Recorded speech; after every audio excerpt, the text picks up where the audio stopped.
And you want to be the number one rainmaker in what you do. And being the number one rainmaker in what you do is probably more rewarding than being the CEO. You just have this, you've fallen in love with the notion of being the CEO and what that might mean for you. It was really what he thought that others expect him to do and how he would progress his career.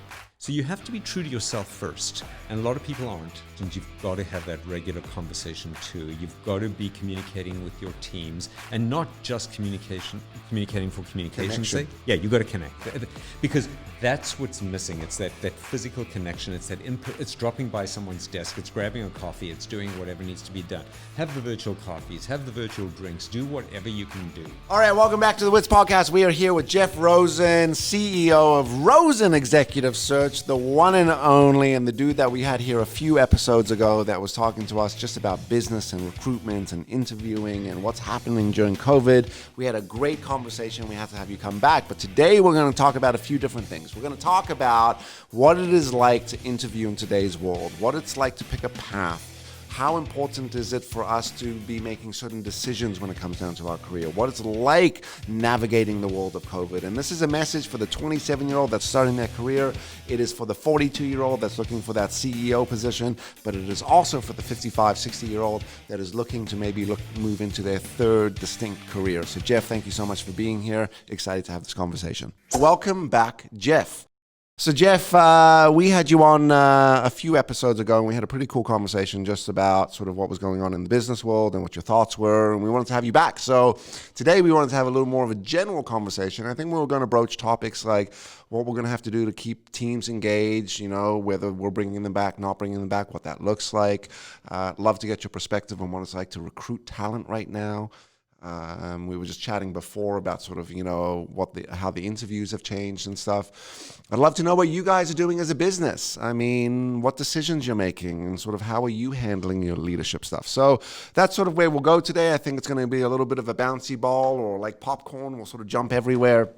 I am not an organized person, but you are. I see you've got your cue cards there. So if I go off script, just make sure you redirect me back on there. So Jeff, welcome to the show. Thank you for having me today. So let's kick off, man. I mean, tell us a little bit about sort of what's business like with you right now. I mean, your team's still remote. You're still active, you're still actively doing recruitment and engagements and projects with different clients. But tell me what a day in a life looks like at Rosen Search and Rosen Executive Search and Jeff Rosen. Well, it's really interesting because I have lived through about 3 different recessions in this line of business, and our business is often considered discretionary. And particularly these days where a lot of organizations have their own in-house recruiting arms where they're trying to do a lot of things themselves.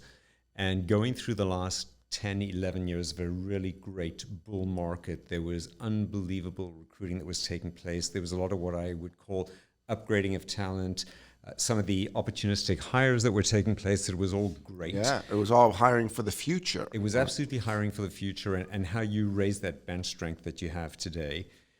And fully anticipating that at some point in the next 1 to 2 years, there'd be a turnaround in the economy because that's what happens. And as we go into a recessionary environment, in our line of business, there's a precipitous decline. It's almost instant because we, in many respects, are considered discretionary spending. And the only recruiting that'll be done is for the most critical hires. If someone leaves for whatever reason, whether it be a resignation, a retirement, whatever it might be, and it's a role that they're not able to fill from within and what they would need to do. So come COVID and the world comes to a halt, literally and figuratively. What do you do in an environment like that where everything just stops?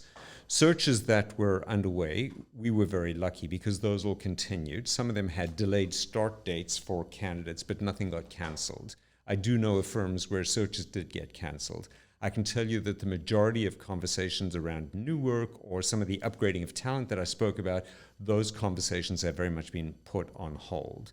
So then it's a scenario of, given what the projection will be for the next 1 to 3 years, maybe longer, and it's hard to predict how long it'll be, what do we need to do differently? What does anyone need to do differently? Because it's not going to be the same growth trajectory that we've seen over the last 5-6 years. And so we have focused on a few things. One, we wanted to have a business that was counter-cyclical to the executive search business. So we've actually just launched an interim management business. And I'm a firm believer of investing even in troubled times. And so I do view this as an investment. And so we've literally launched that business, and we're having a lot of conversations with existing clients and prospective clients around that business and what it might mean for them. I can tell you that the key thing at a time like this is to continue the conversation going. So it's how do you create relevant subject matter that you can speak to your clients about.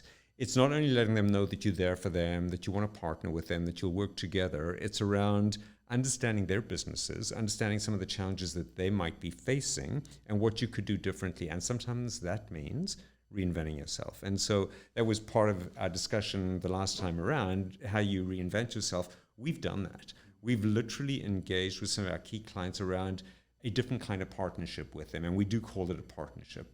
What can we do that makes sense for you and that makes sense for us?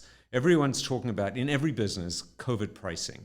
And so for sure, executive search fees are not what they were previously. Yeah, I don't think any fees in any industry were what they were. All payment terms are not the same or whatnot. I mean, we've even done that in our business, right? But keep going. Tell me more about that. So part of that is understanding their strategy, and you need to have a position of trust with your client whereby they will share that with you. Not every client will share their strategy with you, or the depths of the strategy that you need to have in order to truly figure out how you partner together. Yeah, but sometimes they don't even know, right? Well, sometimes they don't. And their strategy, quite frankly, is changing for many of them because they're trying to figure it out as they go along. What was a previously defined strategy may not be the strategy going forward.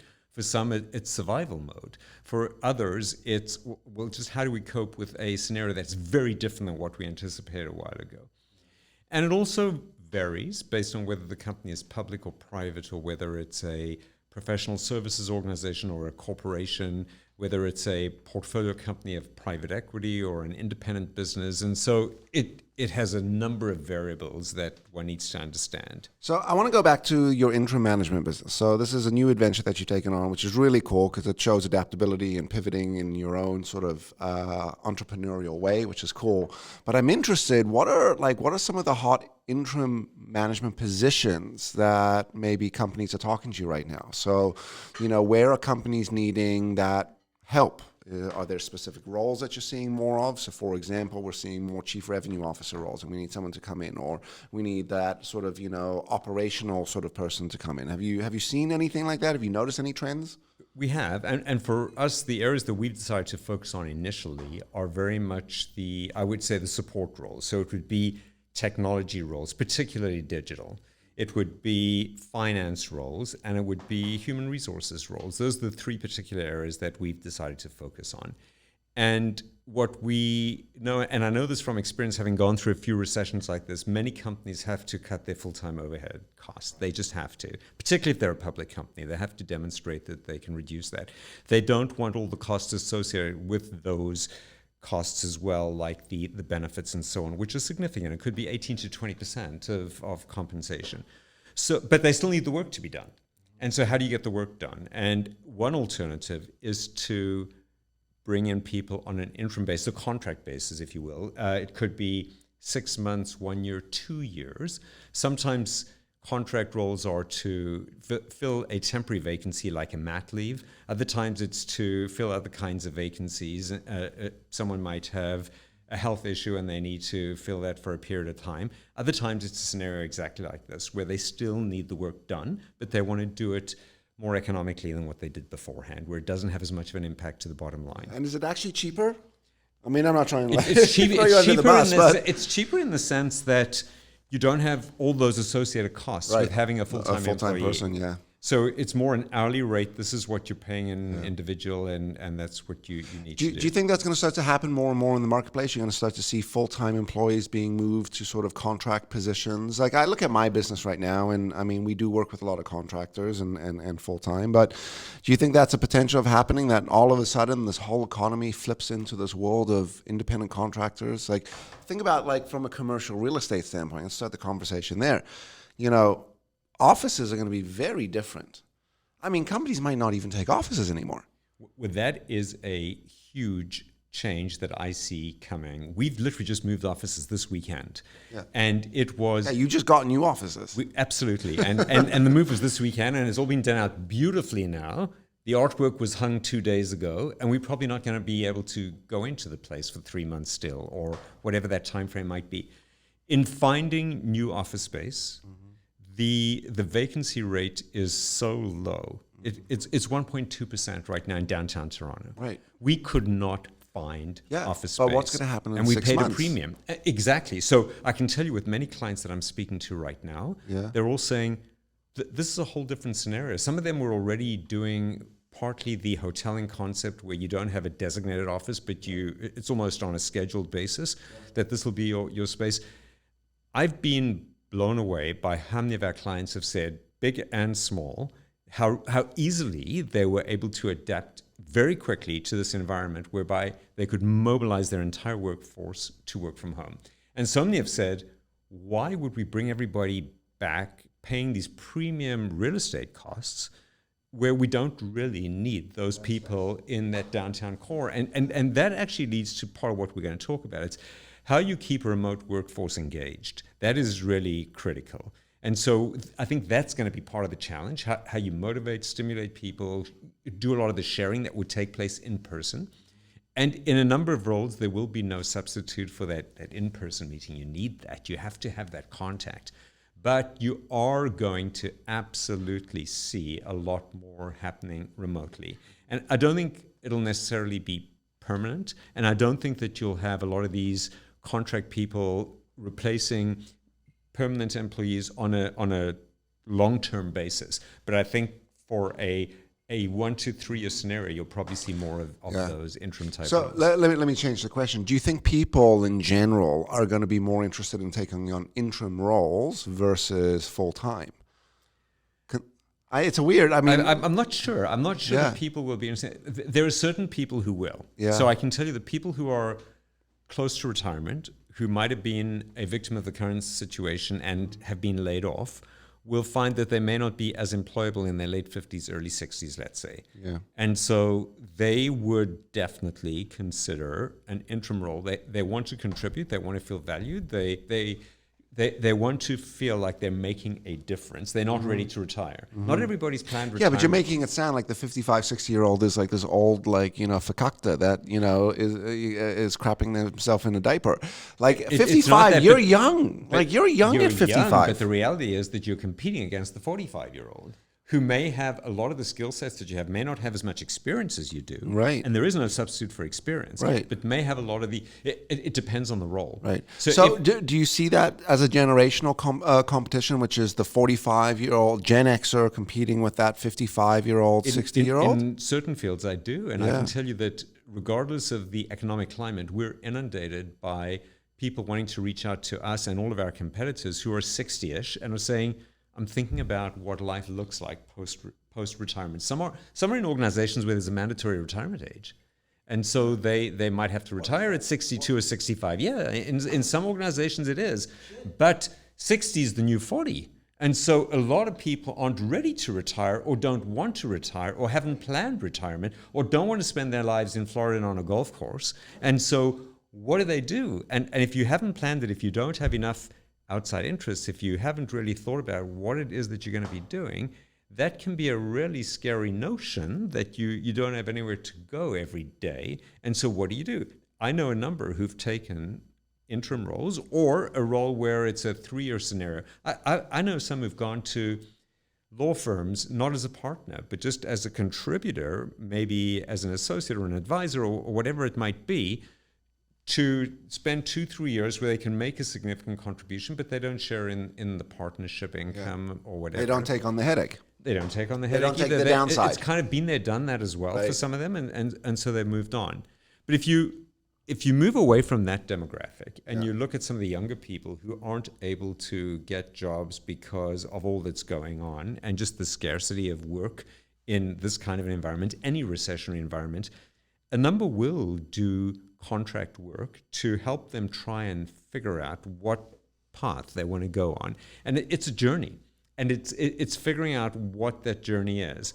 part of the challenge that I have, and I had one this week, because I'm inundated by people who just want to chat and have me help them figure out what they should be doing. You're like the ultimate sort of like coach and therapist in some Well, in many regards. respects, we do play that role, very much that role. I speak to people, and when I hear a lack of focus, when I hear this ambivalence, well, I could do this or I could do that, or I'd be open to this, or quite frankly, I could be in small, large, public, private, whatever.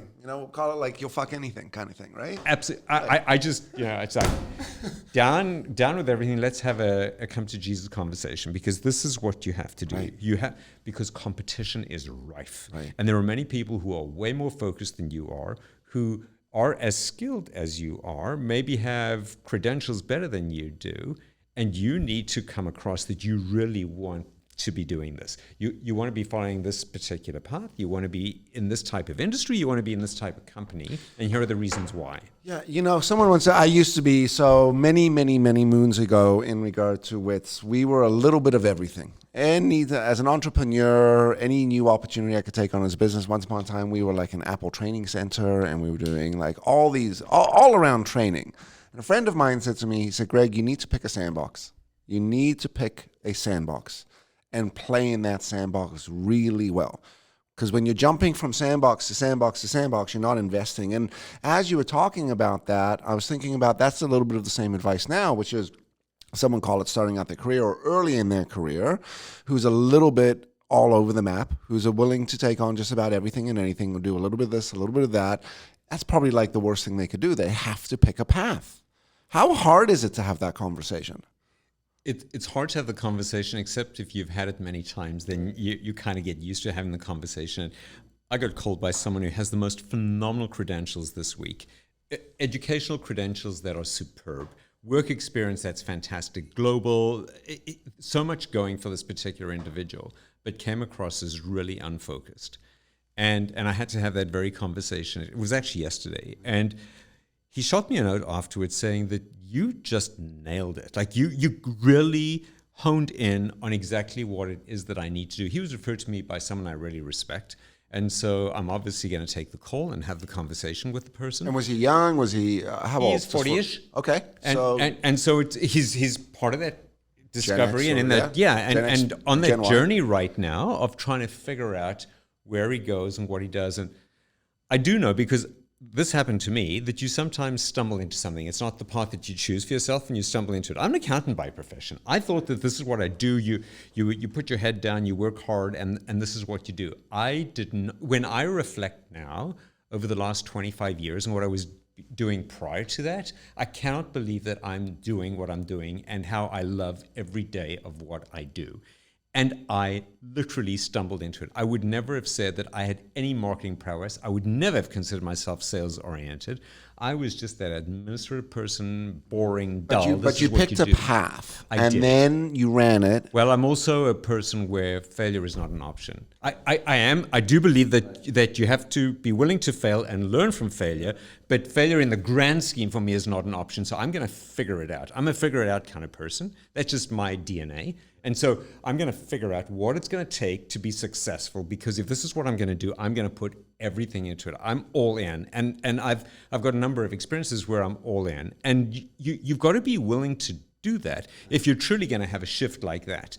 Because for me to make that kind of a shift for something that I did took a lot of guts, and you need to believe in yourself, because you've got to come across convincingly and passionately to your audience. And you've got to project that you know a lot more than you do in the early days, because in the early days you're got to still fake it until you make it. You do, right? And how many people do you know who've done that and have been unbelievably successful doing that? I mean, look, I don't want to sound like this is me, but like that's one of the things that helped me, I think, achieve some success, which was that self-belief. And I had to lie to myself a little bit. I had to say things like, I am great and I can do this and I am. And yes, there's a little bit of fake it till you make it. But I think the true advice there is, yes, you're projecting to other people, but the real person you're faking out is yourself. You're faking out that sort of negative internal little thing in your head. But just coming back to, and I'm going to give props to Seth Godin, which, as I'm sure you know, is an incredible author, really brilliant mind. And he wrote a book called The Dip. And what I liked what you were saying was people need to pick a path. And even though you pick a path, you can change your mind, but you have to run that path. You have to run it. You have to achieve it. And if you change your mind to go to a different path, that's a different story. And he wrote a book called The Dip. And it's a real simple book, and it's a great concept that says before you achieve success, you hit the dip. And it's the people that quit in the dip that never achieve that success, or they never find that new path. They never find the fact that you started out as an accountant and now you're running this executive search business and you're this sales dude and you're this leader, and like in some cases completely opposite to who you were. But the question is, in some cases, do you think you would have ended up where you were if you didn't pick a path to run with first?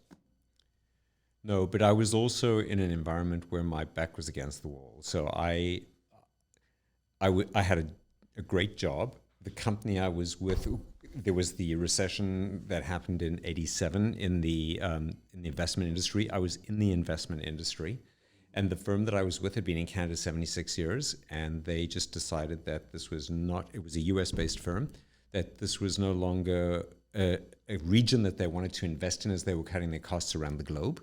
And I was one of the victims. And it's so interesting because I was given the option of staying on for about a year to help them at double my pay, to help them figure out what they needed to do because I was the CFO there at the time.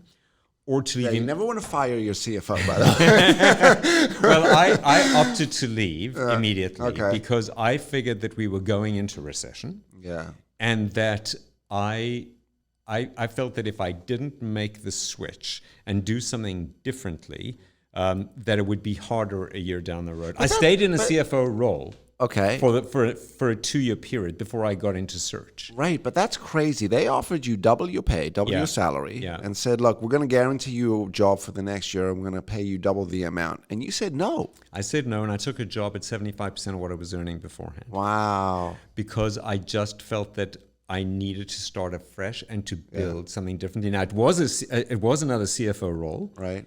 And it was what I call my career mistake. But during that time, it allowed me to think about what I might want to do differently. Search was not on the agenda at all. How old were you at the time?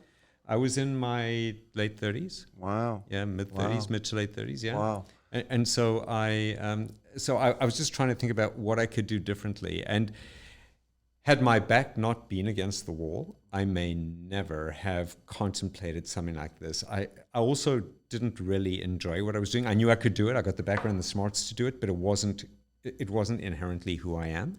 I knew I have a high boredom factor. And so I just knew that this would be too routine. I could do well, I could live comfortably, I could bide my time, but I'm not a bide your time type of person. I'm very goal-oriented, and so for me, it was probably inevitable that I would have done something differently. And in fact, if you look at statistics, most people have 3 very discrete careers. They don't all follow the same path that they start on. And I would challenge that millennials probably have more than 3. Yeah, tell me more about that. Yeah. So we have 3 distinct careers. Yeah. So break that concept down for me. Well, you have what you're trained to do. And so you start out in whichever direction you've done your education, and you start at, let's say it's commerce, you'll go into some form of business, or you might choose the accounting path or whatever it is that you choose to do. And then you'll spend a few years doing that, and then you'll figure out, well, maybe it's something quasi-related but different that I want to be doing. And so you'll do a little bit of a shift, or you might do a complete shift. Many people will end up doing something very differently. You'll either stumble into it the way I did, or an opportunity will come your way.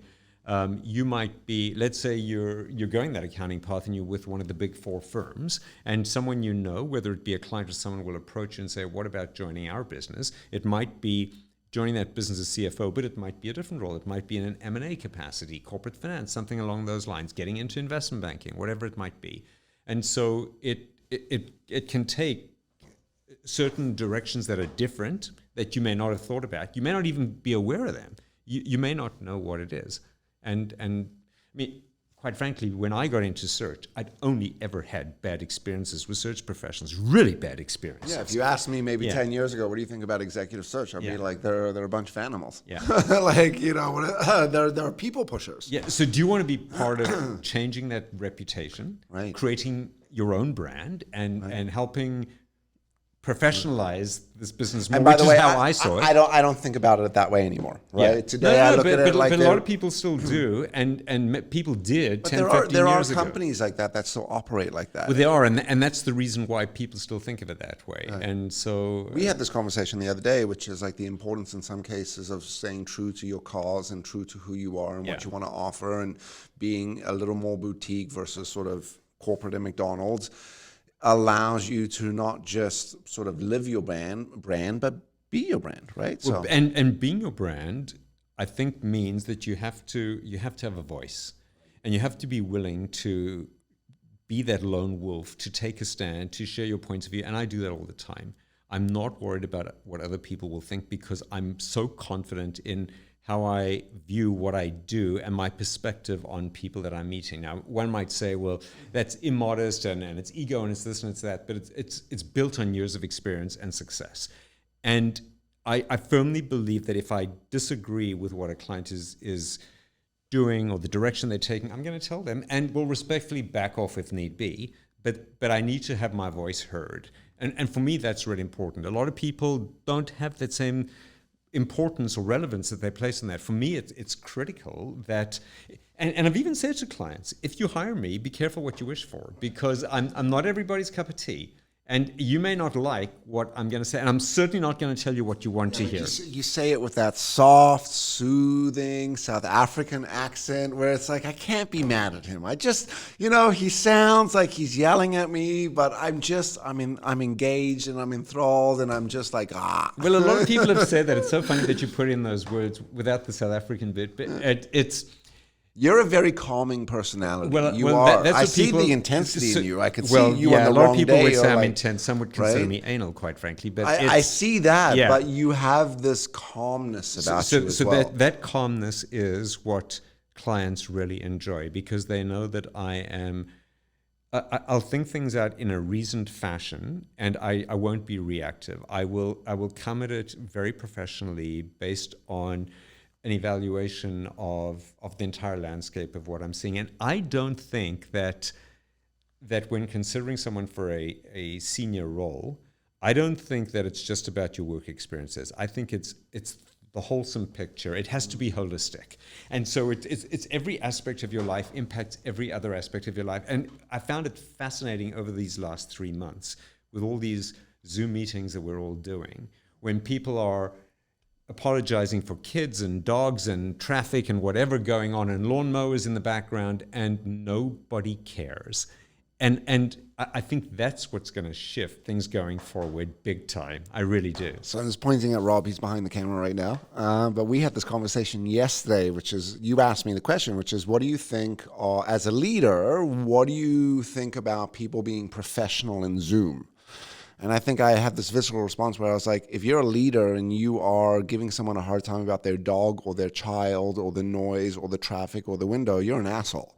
Because what COVID has done is, I think in a lot of regards, it's forced us to accept that people are human beings and they do have these other lives. And I love what you're saying, which is this holistic thing. And now that we are on Zoom and stuff, there's a different way of accepting that. So I want to go back to your point that you said, like, hey, when we're looking for talent right now, we're not just looking for that capability. You said it's more holistic. Tell me more about the holistic stuff. So when I first interview you, by the time I'm interviewing you, I've already pre-screened you, either on the phone or whatever information is publicly available I reviewed.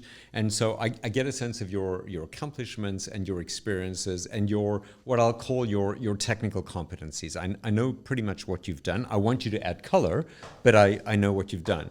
When I'm meeting you, I'm trying to assess fit with the client, fit with the organization. Absolutely, which is critical. And where people don't work out in particular roles, it's not because of a lack of the technical competencies. It's more that lack of the cultural fit, the behavioral competencies. The interpersonal stuff. Very much social stuff, yeah. So I want to probe. I want to understand who you are. I want to understand what you do when you're not working. Legally, I'm not allowed to ask you certain questions about anything. But I ask them anyway. No. There are ways of getting at that where you can find out enough about an individual. So I might say to you towards the end of an interview, tell me, Greg, what do you do when you're not working? you're going to tell me about your kids and their activities and all this stuff and your sporting and anything that you do. And that'll give me a really good sense of who you are and what's important to you. And people just open up in different ways based on how you probe. It really does. It is a factor of how you ask the question. Share some of the other secrets that you have. What are some of your secret questions? Some of the things that, like, your go-tos that you use? Well, my most favorite is right at the end of an interview. And it's, what else should I have asked you that I haven't that would help me better understand you and better understand your candidacy for this role? And the reason that I ask it that way, and I've learned by making mistakes, but the reason that I ask it that way is I want to give the person an opportunity to really open up on some things that may have been disclosed that aren't exactly factual. So, for instance, someone might put down an educational credential, but they could be 2 credits shy of actually having the degree. That is the moment, and many will. They say, well, I didn't quite get that. I was 2 credits shy. This is the reason why I had to take care of so they might say, well, I'm surprised you didn't ask me about my degree. Yeah, but that way it gets people to fess up to something like that.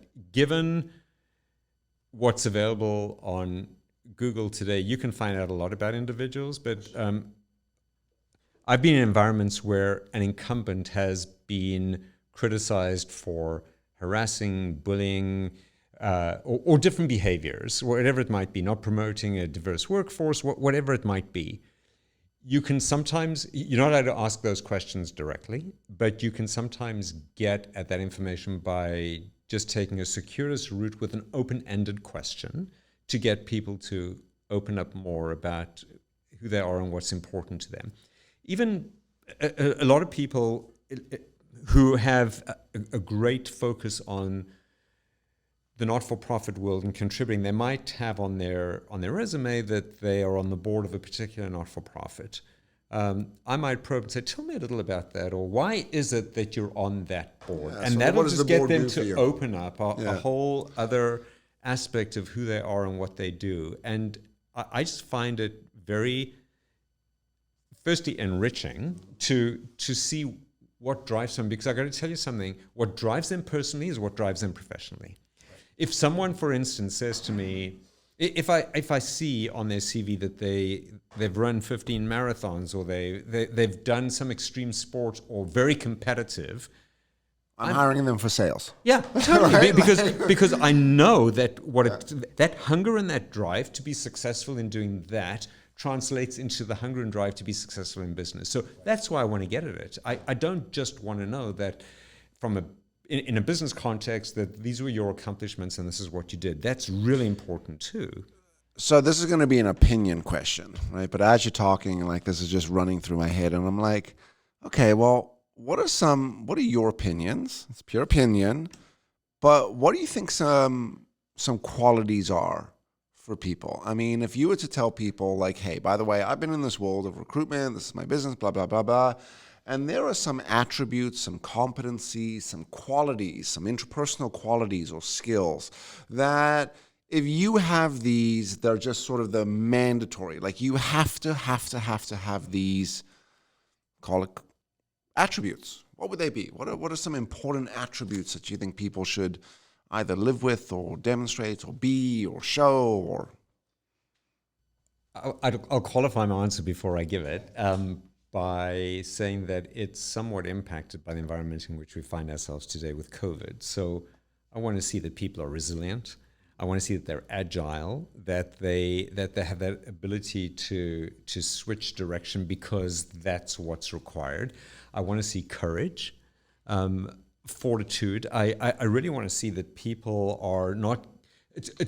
I don't want the woe is me. This is such a horrible world. Look what it's done. I've got no business. I had to take a salary reduction. I'm doing twice the amount of work. I'm not interested in any of that stuff. In fact, it's telling me something about you negatively if that's what you're focused on. It's more a matter of, okay, so here are the challenges that we're faced with. What am I going to do about it? And so it's that ability to figure things out. It's that solution orientation, as opposed to these are all the problems that I have. It's how am I going to address those problems, and what are we going to do about it? I think it's like bringing the solution, not the problem. Yeah, it totally. And that's not to sort of blanket or sort of wash over the statement, but really it's the, I like what you said, the resilience. We hear the word a lot, but I love the word that or the description that you used of fortitude and courage and adaptability. I'll tell you something else that really resonates for me, and this is just for me. You asked for an opinion. It's an opinion. I want an opinion. That's what this is today's about. Yeah, it's authenticity. And so I don't want you to show up the way you think you need to show up. I want to see you. And That's hard in today's world. It is hard. And I've called people out on that behavior beforehand. I was once doing a search. It was for a very senior person. And there were a number of very compelling candidates. And this one person was their early 40s. And I sat throughout this interview. It was a 3-hour interview, and I thought, I really don't know why he's going for this role, because everything that's coming out of his mouth is about me, me, me, me, me, and I love what I do. I want to be the person who's called if there's this kind of problem. I want to be the one who they think about first before they go to competitors, and it was all about that. And he has phenomenal credentials and should be called for those particular situations. And this was going to be a 2-interview scenario. And when we finished the first one, I said to him, I got to tell you something that I'm not doing the next interview with you unless you, A, turn off your phone, stop being distracted, and stop the self-importance. Because it's really disrespectful to me, and I'm investing as much time as you are in the scenario. By the way, I'm not... He thought you were a little like a recruitment individual, like, oh, yeah, exactly. Who are you? What do you want? I'm on my phone right now. Yeah. What do you want me for? It was one of those. Yeah. Narcissism. Yeah. And he turned up to the next interview far better. And we had a great interview. And at the end, I said to him, I don't think you should be going for this role. And that was really hard for him. And he said, why? And I said, because you want to do it because you think that everybody expects you to want this CEO role. Ego. But you love what you do, and you want to be the number one rainmaker in what you do. And being the number one rainmaker in what you do is probably more rewarding than being the CEO. You just have this, you've fallen in love with the notion of being the CEO and what that might mean for you. Yeah, I think a lot of people do that. They track, which is, I need a title. We used to make fun of boomers. Back in the generational conversation, it used to sound like things like, oh, what's the difference between the millennial and the boomer? And the boomers, they claim their identity. One of the lines was, they claim their identity as per their work. So they introduce themselves. Hello, I am Greg, CEO of Thing.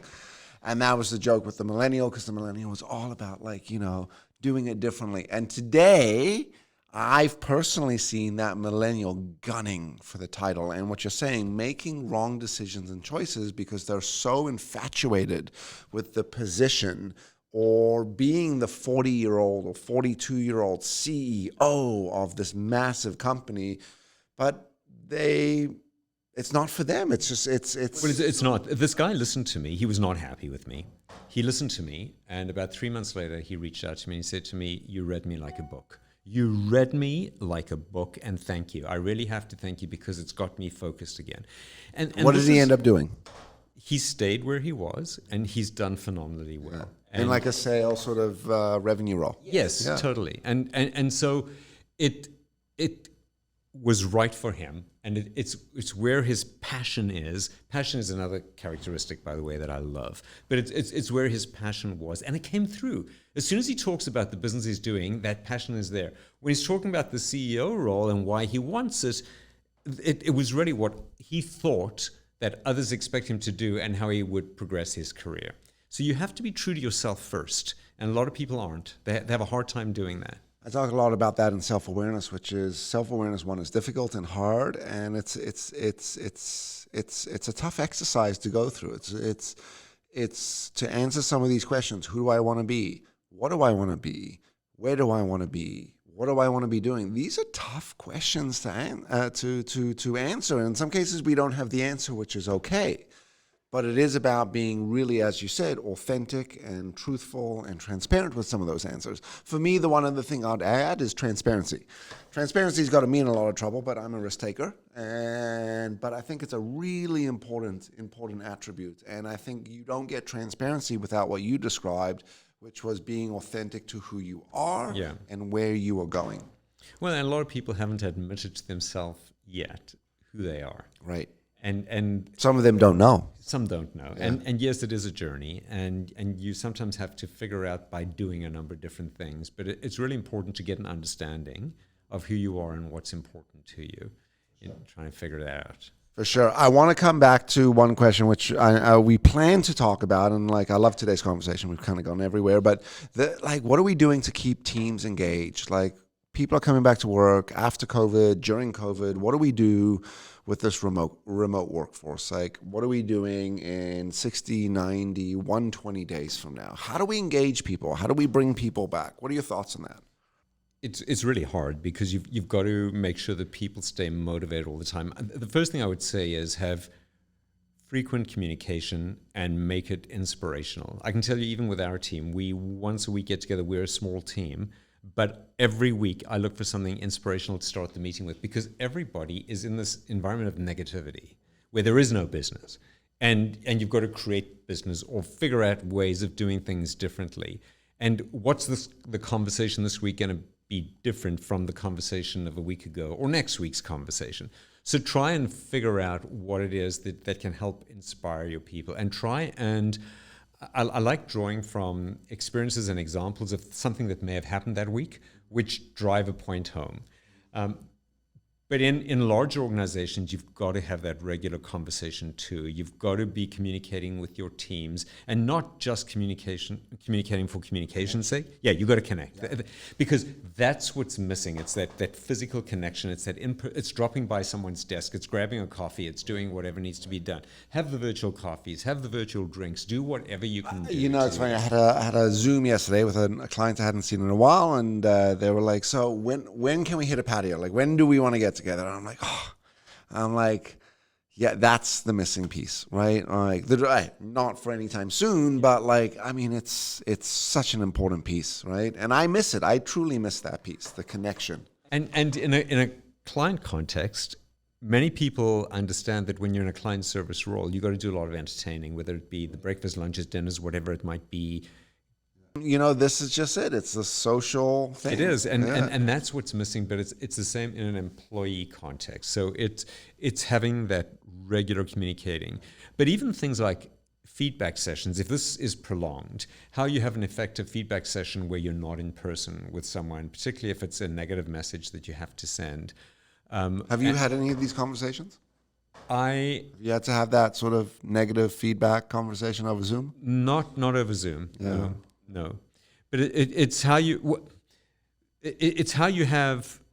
remotely try and replicate what you would in person in the most effective way, and just making sure that you're connecting with the person on the other end and reaching them, and that's really important.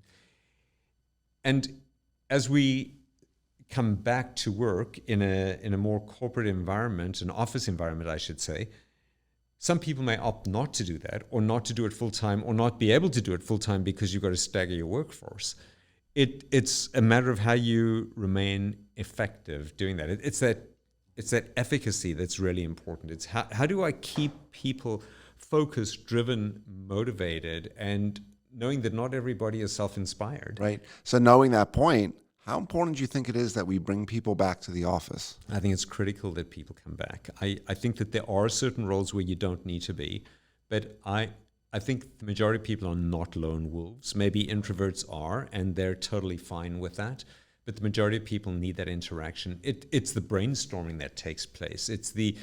Years ago, we made a decision to go open plan concept. And I can tell you that the sharing that takes place by having that is phenomenal. And that's what's missing right now. So we've actually tried to figure out ways of communicating in our weekly meetings around what's going on, so that people have an opportunity of saying, well, I know this person, or I know something about that company. in ways they would have done it in person if we were all in the office. You know, this is where tech companies have it well, or have it down with things like Slack, and you know, we use Zoom chat, which is a big thing. It's kind of like the pop by your desk type of app. So you're not texting, you're not phoning, you're not actually videoing, but you're all in this group chat. But Slack's great for some of those channels as well. But it'll never replace what you're describing, which is that fluid, intrapersonal connection. I love what you said, which is it is critical we bring people back. I agree, and I don't want to endanger anyone. No, I don't want to neither. jeopardize anyone. But fuck, it is time to get back. It is time to socially be responsible and obviously have best practices with social distancing.